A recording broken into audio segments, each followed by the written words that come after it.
This is the story of Crawford. I joined a dating site.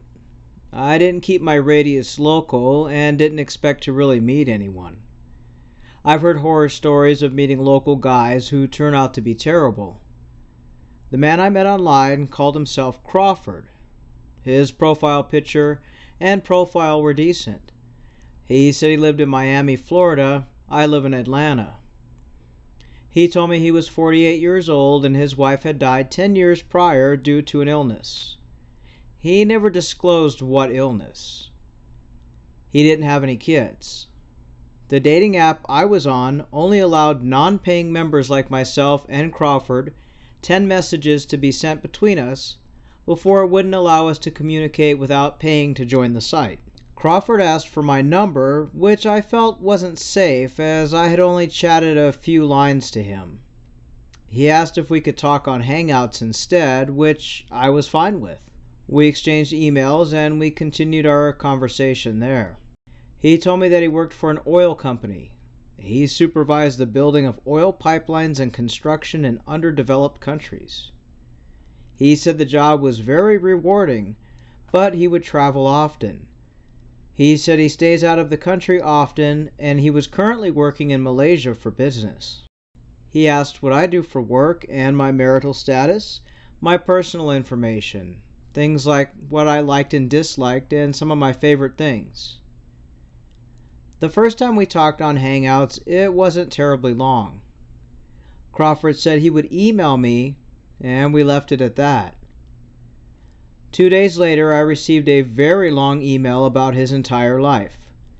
He said he was born in Malta and lived his entire childhood up until college in Malta, and then when his parents passed away in a car accident, he accepted college here in the United States.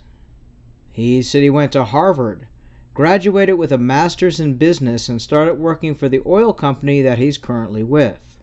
He told me he would be in Malaysia for 6 more months working on this big oil project, and then he would come back to Miami and would hope by then we would be together. He was a little pushy with his grand dreams of us being a couple. After all, we had a very short conversation about our likes and dislikes. It's not as if we hit it off right away. He asked for me to email him back and share my deepest desires, where I see myself in 5 years, and what I hope to get out of our new budding relationship.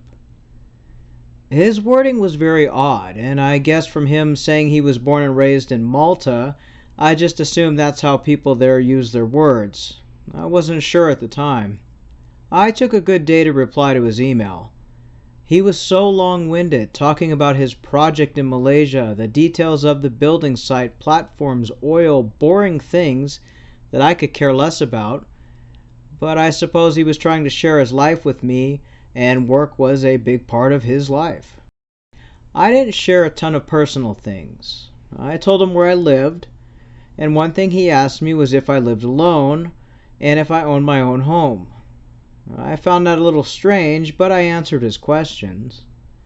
I lived in a condo which I own, but I pay a monthly HOA fee. I work full-time and didn't know where I would see myself in 5 years. I joked with him that most Americans are just trying to make it through 5 days, not 5 years, and I laughed. I sent away the email to him and thought, well, I'm going to go down the rabbit hole of online relationships. Crawford sent me a bunch of pictures of himself, his home in Miami, his work site, and asked for pictures of me and my home and said he loved reading my email to him. I sent a couple pictures of myself.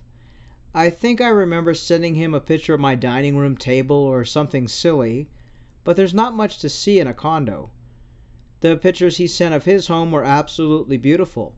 It looked like something out of a home magazine. He replied to me asking for more pictures of me, which I found a little strange. He then asked if I had any social media profile so I could add him as a friend. He sent me the link to his FB profile. I replied telling him I don't really do social media, and honestly I didn't. It just wasn't my thing. Crawford replied to me with several links to some FB profiles and asked me about these. Why would I lie to him? I clicked on the links and none of them were me. I have an extremely common last name, and I think he just went down the line and captured links to people's profiles who have the same name as me. I told him none of them are me. And I again told him I don't have social media, and he replied to me with, "Okay, dear."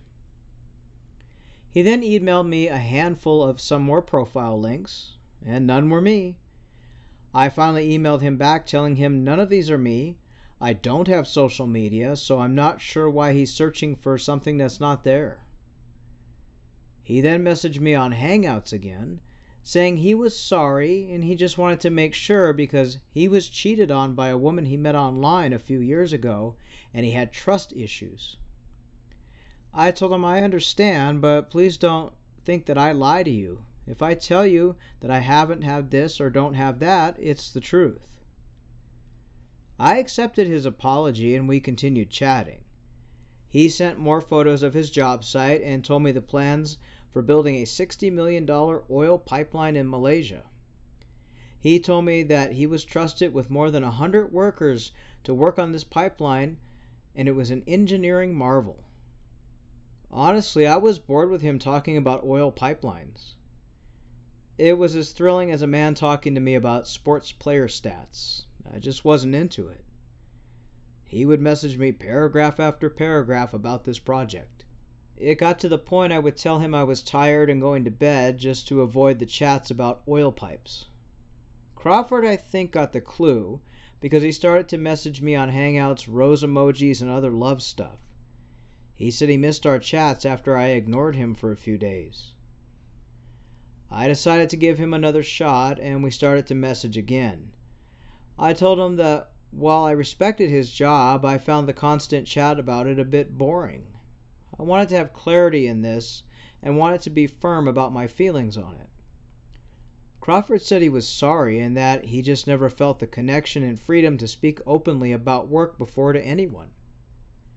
I told him, I'm always here, but the long paragraphs about oil pipes is quite boring. He laughed and we started picking up on chatting like we were before, talking about our desires, dreams, things we would like to do in our life. He said he's been all around the world, and one place I've always wanted to go that he's been is Italy. He said that he would love to take me there, and has a vacation home there. It was tempting and he was very charming with his promises. We kept chatting on Hangouts, and he voice called me after a few weeks of us chat texting. He had a very heavy accent, but he spoke a few words to me in Spanish, and when we talked about visiting his vacation home in Italy, I told him I don't speak Italian, so I'd be scared to travel to a foreign country as I've never been to Italy. He started speaking phrases to me in Italian. He said he was multilingual. It got to where he was calling me every night, and due to him being in Malaysia, the time difference, I found myself staying up very late at night so we could talk. It did start to affect me because I was staying up super late, then sleeping a few hours and then going to work. Everything we had and the connection was very powerful to me. I found myself sharing personal dreams, goals, and things I wanted in my life with him. He made it easy to talk to him. He encouraged me to go after my goals and dreams as well. I told him I wanted to go back to school to get my degree, and he encouraged that, telling me that nothing is impossible, and he even offered to financially help me. I told him I didn't need his help, but Crawford told me he was falling in love with me and he wanted to help me finish schooling and wanted to take me to Italy. He said he's thought of selling his home in Miami and moving full-time to Italy. He asked me what I thought about moving with him there. I told him it's too soon, and that's a huge commitment and process. Crawford said as we get to know each other, we will go down that path when the time is right, but he made the offer as he knew we were meant to be together. We kept this online relationship going as a couple, or as best as a couple can be, long distance and through chat and voice calls. I was sleep deprived for sure, but as I said, I was connecting to this man on a personal level. We exchanged pictures, but we connected one-on-one. I felt like it was deeper than just a regular date. We would talk all hours of the night, and he would message me before and after his work. Crawford told me about some of the problems with work, but never sent long, boring oil pipeline stuff anymore. He said he didn't want to trouble me about his problems as they were boring. I told him I didn't mean that he couldn't talk to me about his problems or work. I know how work is. I just don't want a tutorial on oil pipelines. He told me he felt like a couple of his business partners were trying to cheat him, and he suspected they were filtering building and construction funds, but he had no proof. He said he couldn't wait to finish this project, come home to Miami, put his house up for sale, and move to Italy to his vacation home. I encouraged him to turn them in, and he thanked me for my advice and could tell that I was loving and a caring woman. He said he had a surprise for me when he told me if I ever move with him, he will pay for my school to go to schooling overseas. I had no idea what to say. I don't even know how it worked. Would I be accepted to a school there? Crawford said he wanted me to get my degree, and then we start a business together. He said once he finishes this project, he will have millions, and he will pay whatever fees needed to get me to move with him. I admit as things continued, the thought of moving with him, with this man, seems like a dream come true. I have no kids, no pets, nothing holding me where I was except for breaking my rental lease. My family and I are quite distant, so they wouldn't be heartbroken if I moved out of the country. I told Crawford I would consider moving with him once we meet, and we are sure that this is for real. He got upset with me, saying he knew it was real, and he had no doubt that it was, and he was sad that I told him that I wasn't sure. I told him that we haven't met in person. He might not feel the same when he meets me.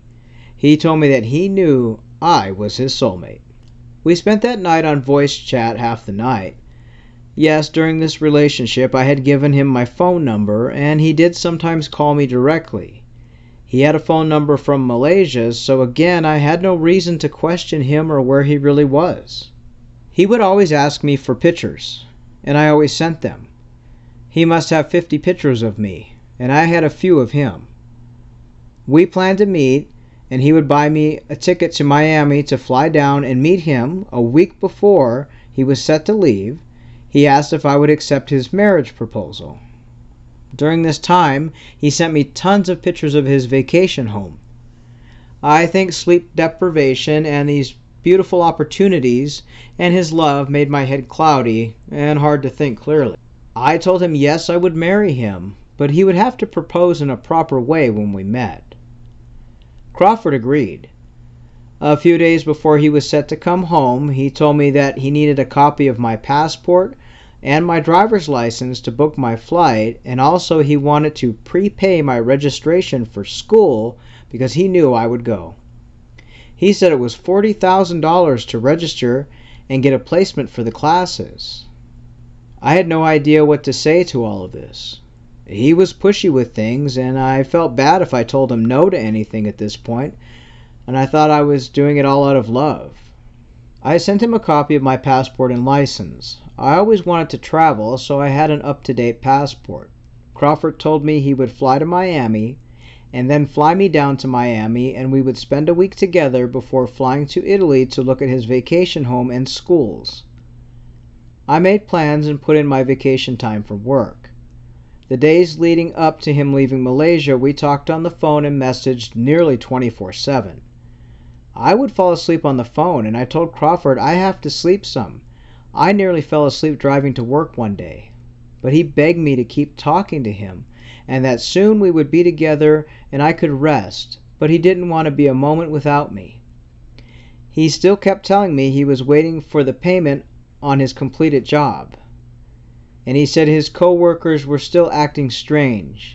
He told me once he was free of his contract and got paid, he would turn them into his boss. Crawford and I talked over and over for hours and hours.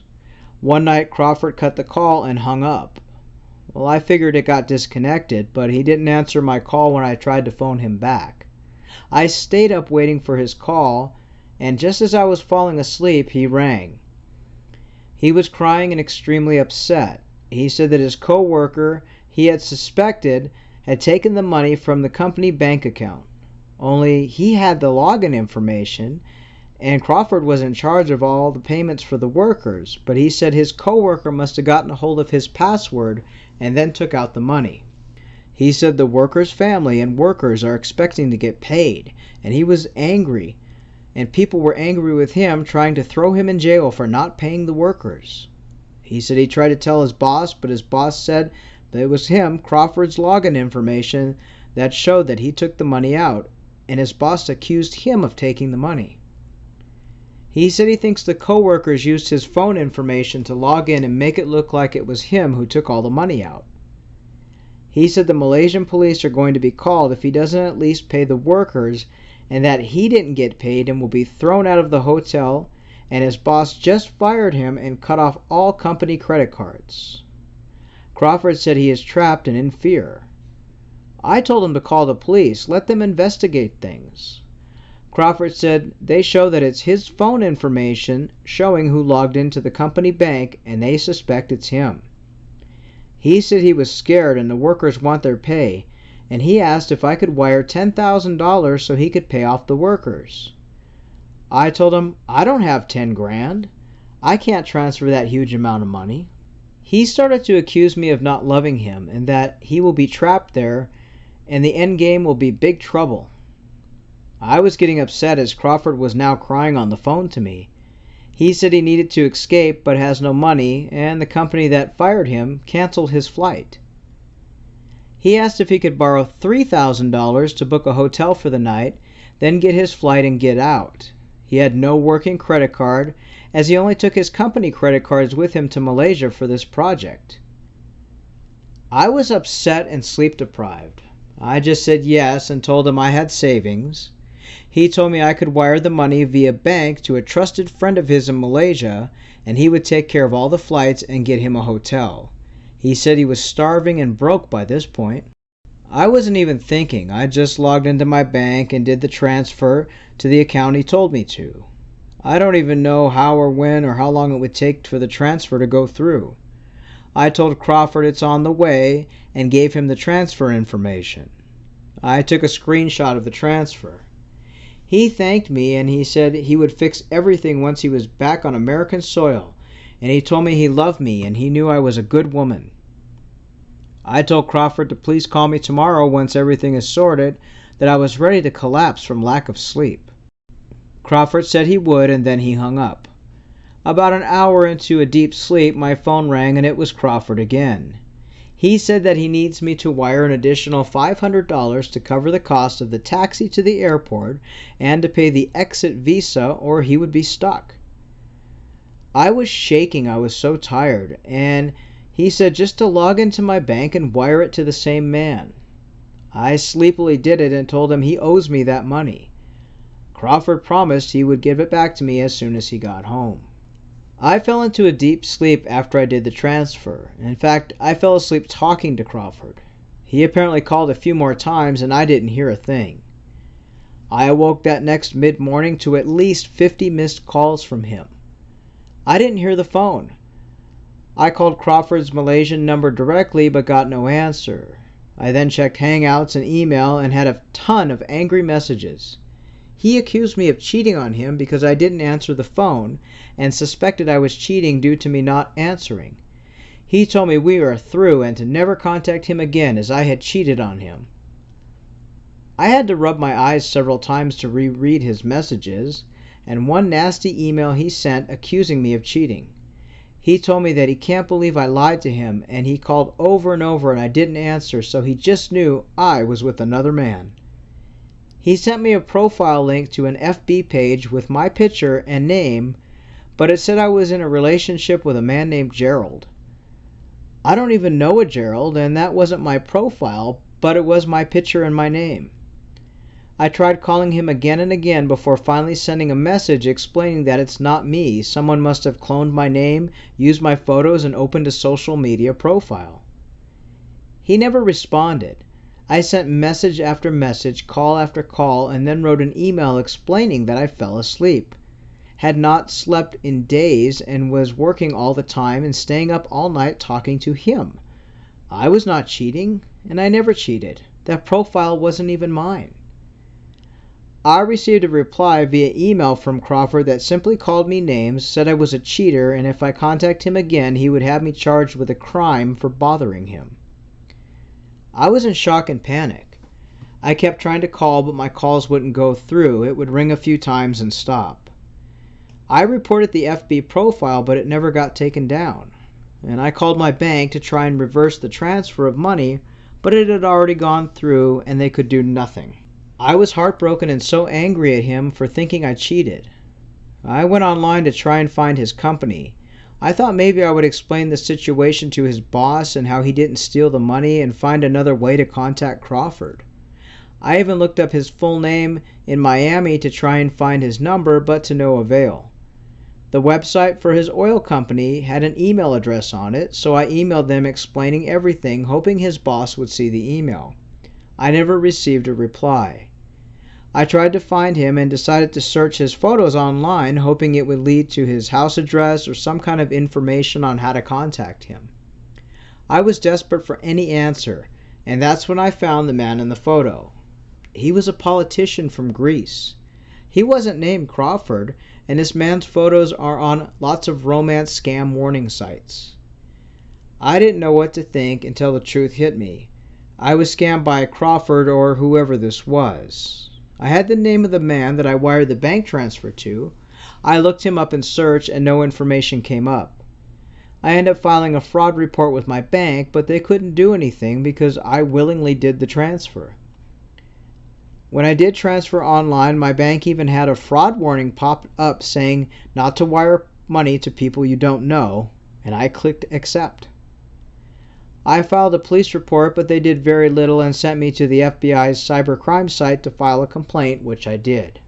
I never heard from Crawford again, and it shows he's not been online, or we use different messengers, and no one tells me he's been on. I lost all that money, my heart, and my mind from lack of sleep. Looking back, if I had a clear head, I would have said no to the money transfer. I would have contacted the embassy for him or suggested something else. Instead, I lost my money and my mind. This happened a year ago, and the hurt is still very fresh. This happens often with online romance scams where they will sleep deprive their victim and then they'll ask for money when they're not thinking very clearly or they're extremely tired. Story number 2. I'm from Trinidad and I met Dave online. He said he liked my comment on a post and sent me a friend request. I'm a single woman, 46 years old, with a 19-year-old son. My husband left me and my son when he was young, and I've raised him alone. I was always looking for a good man to have in my life, but never expected to find someone online. Dave told me he was an engineer working aboard an oil rig in the Gulf of Mexico. He said he did a lot of underwater diving and other underwater projects. In fact, he sent me a photo of himself underwater working. I work at a well-known hotel and I've been with them for almost 18 years. I work very hard for what I have, but I've always had missing from my life love. Dave and I started chatting and he asked me if we could talk in a private setting. We started chatting on WhatsApp. He told me his wife died from cancer and he had a 15-year-old son named Kevin.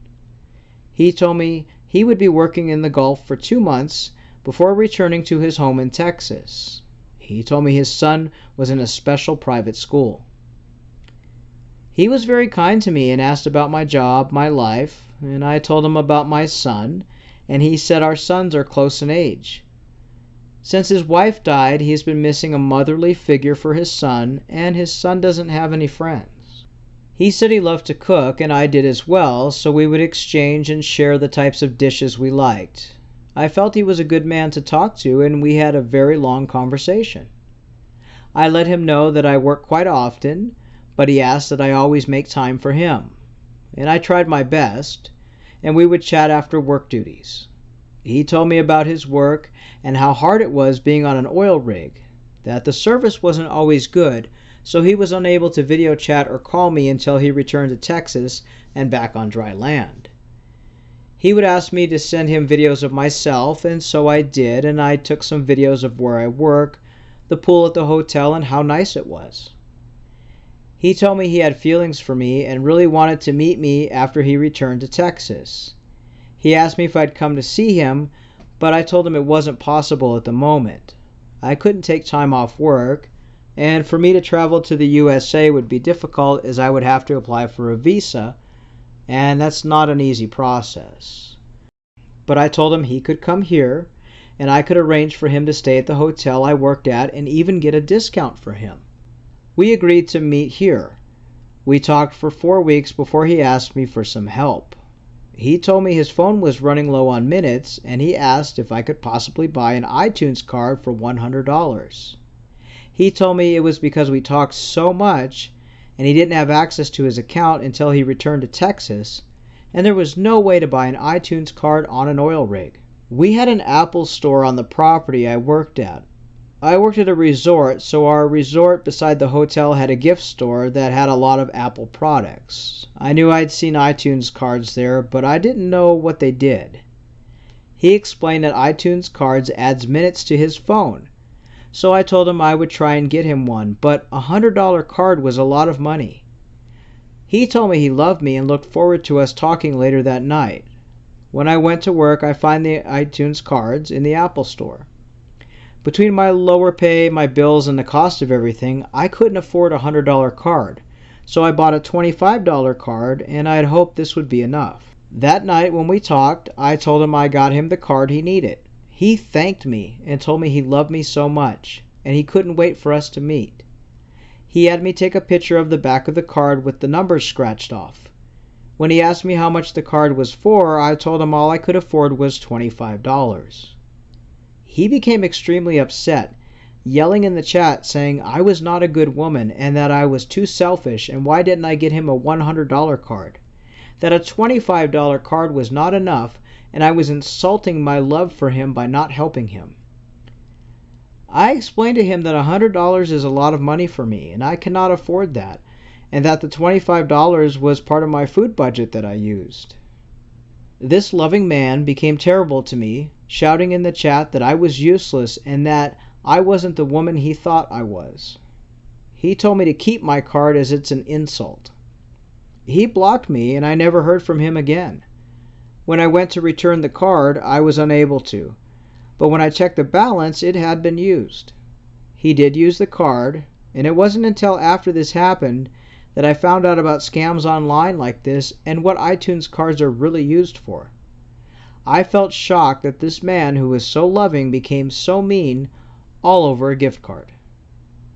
We'd like to thank this lady for sharing her story. Scammers sometimes will ask you for huge amounts of money or a very high-end gift card, and when you don't provide for them or you don't give them what they want or you give them a lesser amount, they get very mean and cruel. Because to them it's all about the money. That's all they care about, and that's all they've ever cared about. If you'd like to share an encounter you had with a scammer, you can find us, scammingscammers@gmail.com. Just drop us an email, give me time to narrate your story, verify your story. Until then, stay safe. Don't give out your money, gift cards, don't do bank transfers to people you've just met online.